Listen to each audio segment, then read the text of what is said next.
Praise the lord. ఈరోజు దేవుని యొక్క వాక్య భాగము 2వ కొరింథీయులకు వ్రాసిన పత్రిక 6వ అధ్యాయము 14వ వచనము.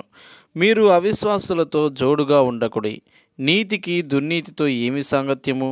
వెలుగునకు చీకటితో ఏమి పొత్తు? ఒక నది ప్రక్కన ఉన్న తేలు ఒక తాబేలును సమీపించి, నన్ను ఈ నది దాటించవు అని అడిగింది. అందుకు తాబేలు, అమ్మో, నిన్న నేను ఈదుచున్నప్పుడు నీవు కుట్టావనుకో, నీ విషంతో నేను చస్తాను అన్నది.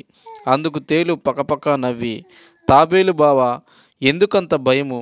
నేను నిన్ను కొడితే నీవు మునిగిపోతే నీతో కూడా నేను కూడా మునిగి చస్తానుగా. నేను చనిపోయే పని నేనెందుకు చేస్తాను అన్నది. తాబేలు కొంచెం ఆలోచించి, అవును, నీవు అన్నది నిజమే, నా పైకి ఎక్కు అన్నది. తేలు తాబేలు పైకెక్కింది. సగం దూరం వెళ్ళిన తరువాత తేలు బలముగా తాబేలును కుట్టింది. ఆ విషయానికి తాబేలు చనిపోయింది. రెండూ మునిగిపోయాయి. మునిగిపోయే ముందు, నన్ను కుడితే నీవు కూడా చస్తావని తెలిసి కూడా నన్ను ఎందుకు కుట్టావని తాబేలు అడిగింది. అందుకు తేలు, ఏం చేయను, నా బుద్ధి అంతే అని విచారంగా అన్నది. మీరు ఎవరితో సహవాసం చేస్తున్నారో చూచుకొనండి, ఎందుకంటే వారి దుష్టగుణముల వలన వారు ఎలాగూ నశించిపోతారు. కానీ వారితో సహవాసము కలిగి ఉన్నందువలన మనము కూడా నష్టపోతాం. అందువలన పౌలు భక్తుడు అవిశ్వాసులతో విజ్జోడుగా ఉండొద్దని హెచ్చరించుచున్నాడు.